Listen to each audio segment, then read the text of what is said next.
Taming sharks? No. Getting them to dance. Financial institutions are often seen as cutthroat environments, with teams competing for limited resources. But what if success wasn't about outmaneuvering each other, but moving in sync? In this episode of Busting Roadblocks, Justin and I dive into a regulatory project where interdepartmental competition threatened progress. We explore how the right leadership, aligned teams, and collaboration, not competition, led to success, proving even the most unsexy projects can be delivered. Welcome to Busting Roadblocks, the podcast where we break down the biggest roadblocks in business and help you clear a path to success. I'm Janet Charteris, your host and the founder of JC Consultancy, where we help businesses remove roadblocks and unlock their full potential. Today, we're chatting with Justin Brown. I met Justin in Melbourne when we were both part of a mad bunch of professionals who decided that being a senior manager full-time was not enough. Let's chuck in a part-time MBA at one of the top 30 universities, I think it was at the time, Melbourne Business School, into the mix. Welcome, Justin. I'm sure if you're like the rest of the cohort, learning and pushing yourself in the business world. Yes, yeah, it's been a wild 10 to 11 years, like we were talking about just before launching our own business, which has been a really great fun initiative to do. I don't think I would have been able to do it without the MBA sort of reminding me that, yeah, you can do it. And pushing you. It's been a really great 10 years, yeah. Now, I know your work history spans the financial world, so we'll replace specific names and brands with general terms. However, you have a roadblock that we're going to discuss today. So can you set the scene and tell me who we're dealing with? Yeah, sure. So the firm and the business that we're talking about here, the initiative is a financial services regulatory initiative that we were looking at. And it's one that crossed across a lot of different departments in an environment where you also had a very large parent company involved that didn't have exactly the same priority as what this business had at the time. But working across departments and trying to work vertically as well was quite the challenge. It was the right project to be working on at the time. It needed to be done. It was one of those ones where you kind of had to rip the Band-Aid off a little bit and make sure that the business was pointing in the right direction.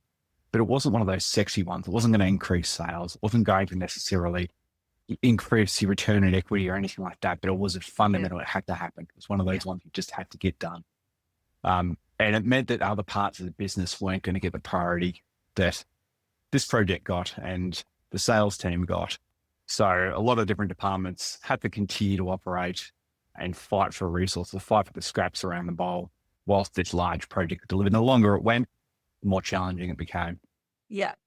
So, wow. So not sexy. That's always fun. It's not the project you want to be on, but when it's a necessity, it's kind of one of those things. So let's say amongst all those other roadblocks, essentially we're looking at some limited resources and some cross-functional competition for those resources. Was that a situation unique in this business? No, it's pretty common. And particularly when you're talking about a business where the cycle is you put forward initiatives and say, this is what we're trying to achieve. And there's a limited pool of funding, just like any large business. You've got to sit there and try and argue for the merits of the particular project at the time. It's a pretty common cycle. And actually the senior managers of businesses like this is what they do. Yeah, This is what their objective is, to try and go and get funding for the various initiatives they're going to support their team and their development. The challenge becomes, particularly for those departments where the project isn't going to be the number one, what do they do to support? How do they continue to maintain sort of that enthusiasm towards the business and the project when it's not going to be the center of attention or they're the ones getting the benefit at the end of the day? Yeah. And particularly when it's not a sexy project, people are like, no, I have to work on it. I don't really want to. So it's not really single dimensional, this roadblock. Did the company have a culture of like business unit competition? Is that quite normal? It is. And yes, there's been competition between various departments. And I think the challenge also became that the parent company had taken over quite a few of the different functions that were formed. So you also had this competition across between, let's say, operations and sales, but then you had competition sort of with the parent company who are now managing things like risk management and compliance and these different functions. So you had resistance to the parent overseeing and controlling of various parts of the business, and then even competition just by different departments not really understanding or appreciating their role in the business, and particularly the delivery for the investors or the clients at the end of the day. So an example would be our operations team that, they needed to make sure that they understood what is our role here. We're here to support delivery of the sales function. So how is it that we structure our teams and our functions around what we do, the projects that we're working on? Are they working towards making things better for them, or is it just making our life easier? How do you get the balance between those projects that are improving team morale versus making things right for the client, that sort of thing? It became quite challenging, particularly as the business grew, the more cumbersome it became. Yeah, wow. And in the financial world, I always think of you guys as kind of being quite high performing managers, because you don't usually get into this world unless you're really not aggressive, but you're chasing something, right? So for me, I'm thinking of sharks in a team. So we've got a company that is fighting this way, and you're learning how your roles fit within this company now. How did we find a solution? How did you tame the shark and get this unsexy project to fruition? Well, let me just address it. You don't need to be a shark to work in this environment. Okay. So we're clear. It's not necessarily that kind of brutal. A lot of the best managers and leaders have been introverts and Oh, wow. quite reserved individuals, and they've been the best people to work with because they're the more interpersonal managers, and they care in a setting where everyone's just trying to fight for things. They're the kind of managers that actually get pretty good results these days. So I'll just stress that point up front.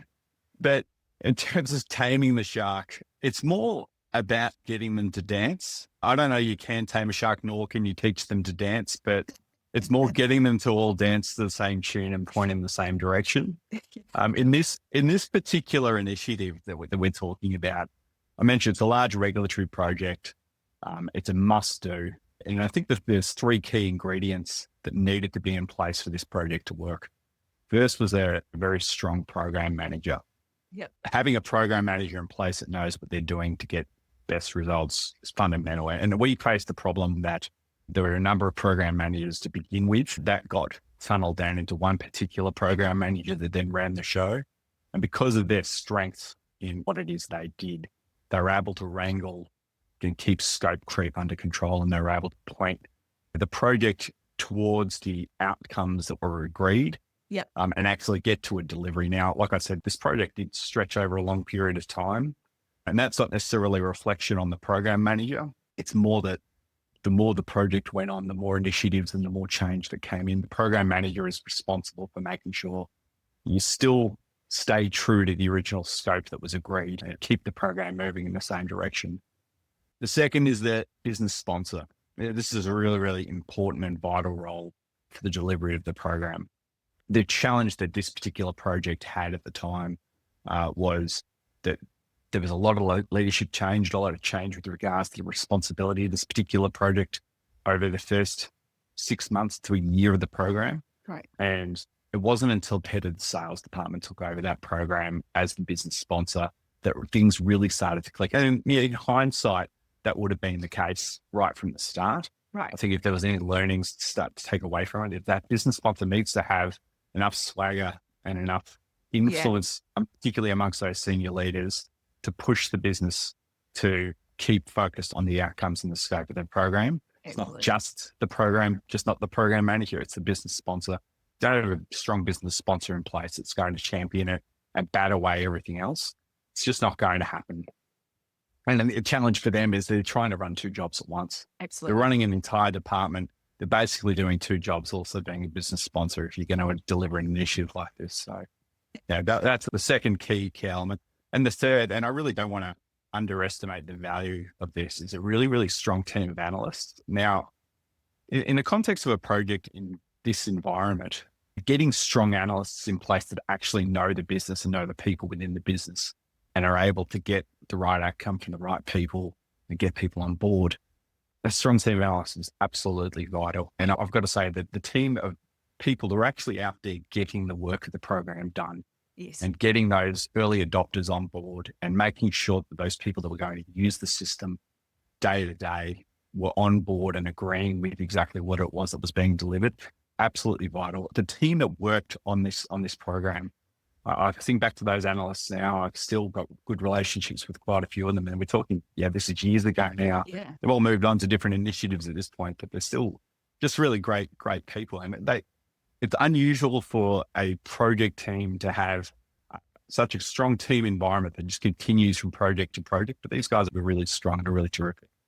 So I can't underestimate the value of these guys. Yeah, well, particularly when you said it went over such a long period of time, to actually keep them core was probably critical. Absolutely. And, it's a program. I'll talk about the result of the program, in terms of where it's landed now. Mm-hmm. But I mean, there is still ongoing work for this delivery, which is amazing. Wow. Considering it's been like 7 or 8 years. Wow. But when it comes to a regulatory project, when you have to deliver, Yes. you can iterate, but there's iteration, and then there's, it's probably gone on a little bit too long. Yes. The tether is starting to fray a little bit at the end. But I mean, at the end of the day, what was delivered was true to the original scope.